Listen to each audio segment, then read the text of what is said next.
Basic phlebotomy questions. Question 1. Which complication involves inflammation of a vein? A. Phlebitis. B. Syncope. C. Hematoma. Or D. Petechiae. The correct answer is A. Phlebitis. Phlebitis is the inflammation of the vein wall, often caused by repeated venipunctures or indwelling lines. Question 2. Which needle gauge is most standard for adult venipuncture? A. 21 gauge. B. 16 gauge. C. 25 gauge. Or D. 18 gauge. The correct answer is A. 21 gauge. A 21 gauge needle is the most widely used size for routine adult venipuncture. Question 3. What test requires the sample to be chilled in an ice slurry immediately? A. Ammonia. B. CBC. C. Cholesterol. Or D. BUN. The correct answer is A. Ammonia. Ammonia levels can rapidly falsely elevate if not chilled immediately after collection to stop cellular metabolism. Question 4. Which additive acts as an antiglycolytic agent? A. Sodium fluoride. B. Heparin. C. EDTA. Or D. Thrombin. The correct answer is A. Sodium fluoride. Sodium fluoride preserves glucose by preventing glycolysis, the breakdown of sugar by cells in the tube. Question 5. What does the gauge of a needle indicate? A. The diameter of the lumen. B. The length of the needle. C. The volume of the tube. Or D. The sharpness of the bevel. The correct answer is A. The diameter of the lumen. Needle gauge refers to the size of the internal diameter or lumen. Larger numbers mean smaller diameters. Question 6. What is the standard angle of needle insertion for venipuncture? A. 15 to 30 degrees. B. 45 to 60 degrees. C. 90 degrees. Or D. 5 to 10 degrees. The correct answer is A. 15 to 30 degrees. An angle of 15 to 30 degrees ensures safe entry into the vein without going through the back wall. Question 7. Which vein is most commonly used for venipuncture? A. Median cubital. B. Basilic. C. Cephalic. Or D. Femoral. The correct answer is A. Median cubital. The median cubital vein is large, well anchored, and least likely to cause nerve damage.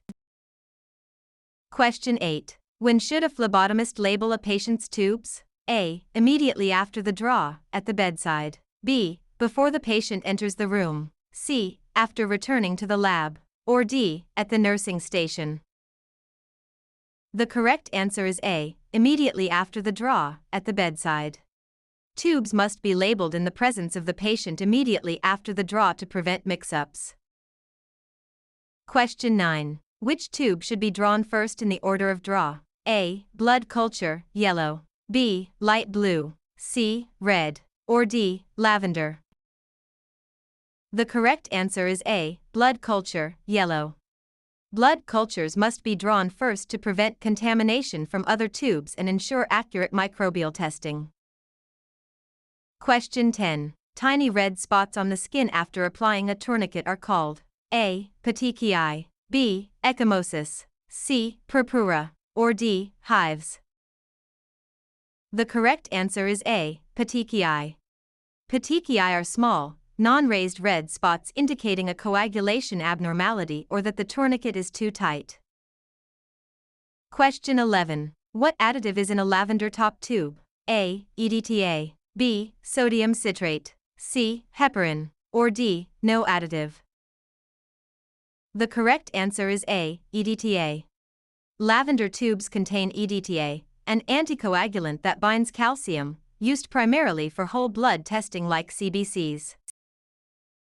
Question 12. If a patient faints during a blood draw, the first step is to A. Remove the tourniquet and needle. B. Call a code. C. Provide oxygen. Or D. Slap their face. The correct answer is A. Remove the tourniquet and needle. If syncope occurs, immediately remove the tourniquet, withdraw the needle, and secure the patient to prevent injury. Question 13. Which complication occurs when blood leaks into surrounding tissue? A. Hematoma. B. Edema, C. Thrombosis, or D. Phlebitis? The correct answer is A. Hematoma. A hematoma is a localized collection of blood outside the blood vessels, often causing swelling and bruising. Question 14. Which item is used to clean the site before routine venipuncture? A. 70% isopropyl alcohol, B. Povidone iodine, C. Chlorhexidine, or D. Soap and water? The correct answer is A. 70% isopropyl alcohol. 70% isopropyl alcohol is the standard antiseptic used for routine venipuncture site preparation. Question 15. What is the primary function of a centrifuge? A. To separate blood components by density, B. To count red blood cells, C. To sterilize samples, or D. To mix additives? The correct answer is A. To separate blood components by density. A centrifuge spins at high speeds to separate whole blood into plasma/serum, buffy coat, and red cells. Question 16. A light blue tube contains which additive? A. Sodium citrate, B. EDTA, C. Sodium heparin, or D. Potassium oxalate? The correct answer is A. Sodium citrate. Light blue tubes contain sodium citrate, which is crucial for coagulation tests like point-NPTT. Question 17. The breakdown of red blood cells is termed A. Hemolysis, B. Hemostasis, C. Hematopoiesis, or D. Hemoconcentration? The correct answer is A. Hemolysis. Hemolysis is the destruction of red blood cells, which releases cellular contents into the serum and ruins results. Question 18. Fasting typically means no food or drink, except water, for how long? A. 8 to 12 hours, B. 4 to 6 hours, C. 2 to 4 hours, or D. 24 hours? The correct answer is A. 8 to 12 hours. Standard fasting requirements for blood tests like glucose or lipids require an 8 to 12-hour fast. Question 19. What is the most common site for venipuncture? A. Antecubital fossa, B. Dorsal hand, C. Foot, or D. Scalp? The correct answer is A. Antecubital fossa. The antecubital fossa of the arm contains the median cubital, cephalic, and basilic veins, making it the preferred site. Question 20. Leaving a tourniquet on too long can cause A. Hemoconcentration, B. Hemolysis, C. Petechiae, or D. Hematoma? The correct answer is A. Hemoconcentration. Prolonged application of a tourniquet causes blood pooling and hemoconcentration, altering test results.